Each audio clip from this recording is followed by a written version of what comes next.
अनिला, तुम कमरे में रहो, मैं अभी आता हूँ। मुझसे क्या छुपा रहे हैं दिल? मैं तो पुलिस वालों से पहले ही जानती थी कि आमना क्यों गिरफ्तार हो सकते हैं।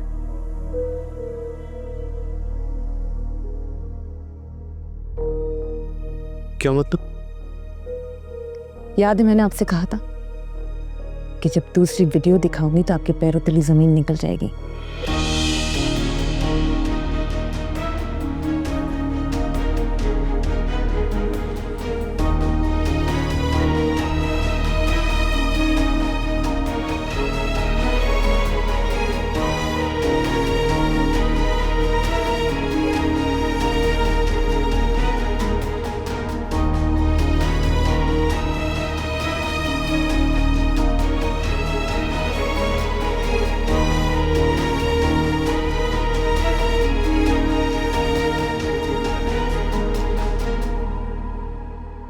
मलिक साहब, इस लड़की ने अपने ससुर को सीढ़ी से गिरा दिया था, जिससे उसकी मौके पर ही डेथ हो गई।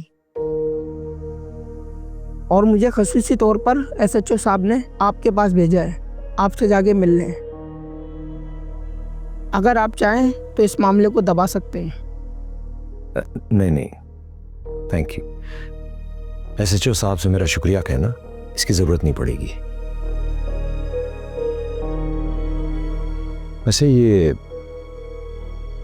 आमना के खिलाफ एफआईआर कटवाई किसने? मकतूल का बेटा है इजहार इकबाल। खुद को आमना का साबिका शोर बता रहा है।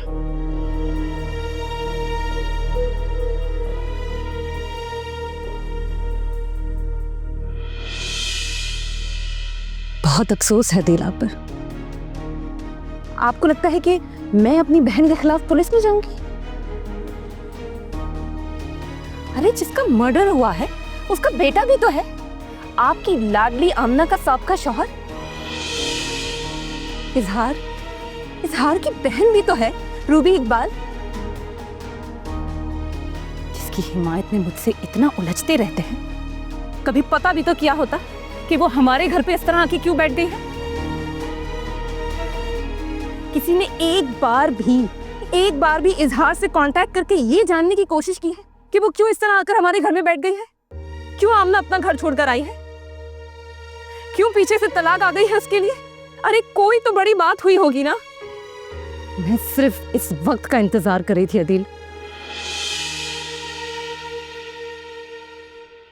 अरे मैं तो आखिरी हद से पहले भी इस घर में किसी को ये बात नहीं बताना चाहती थी।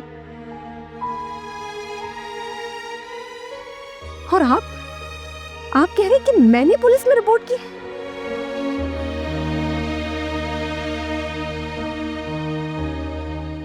बुलाया था बाबा आपने? हाँ, बुलाया था तुम्हें ये पूछने के लिए कि क्यों मेरी बेटी की जिंदगी तबाह करने पर तुली हो तुम। चुप रहो। क्या चुप हो जाऊं? इससे पूछे ना, आप पूछे ना फराजी, क्यों मेरी बेटी को फंसाने की कोशिश कर रही है? ये क्यों फंसा रही हो उसे? शगुफ्ता, मैं बात कर रहा हूं ना, बात कर रहा हूं। ये क्या चालें चल रही हो तुम? चालें? एक शख्स 4 महीने पहले सीढ़ियों से गिरकर मर जाता है, 4 महीने कोई एक्शन नहीं लिया जाता। 4 महीने के बाद उसका बेटा आमना पर अपने बाप के कत्ल का केस लेकर अदालत पहुंच जाता है।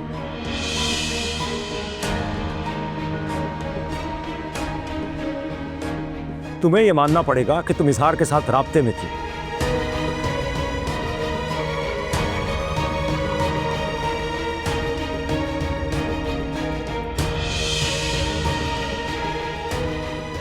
और यह भी मानना पड़ेगा कि इजहार की बहन रूबी के साथ भी राब्ते में थी। बल्कि यह भी मानना पड़ेगा कि आमना के खिलाफ साजिश तुम्ही ने की है, उसे जेल भिजवाने की।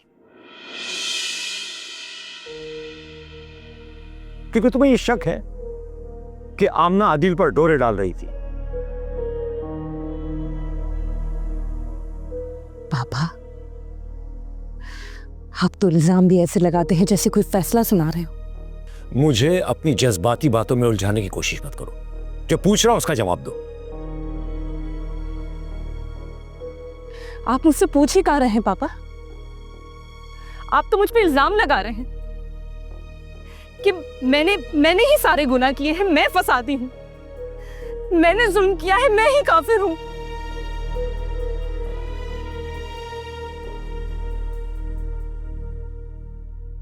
लीला, तुम अपने हक में कुछ बोलती क्यों नहीं हो? ठीक है,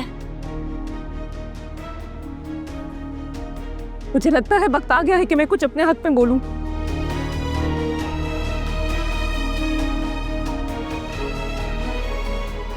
आपको रेशमा की वो आधी गवाही याद है?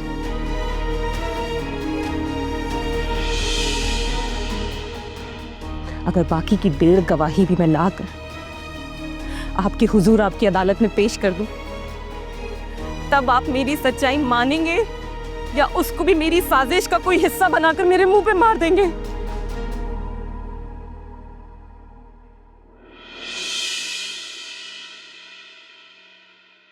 तुम्हारे गवाहों को देखकर यह फैसला करूंगा कि वो कितने मोतबर हैं।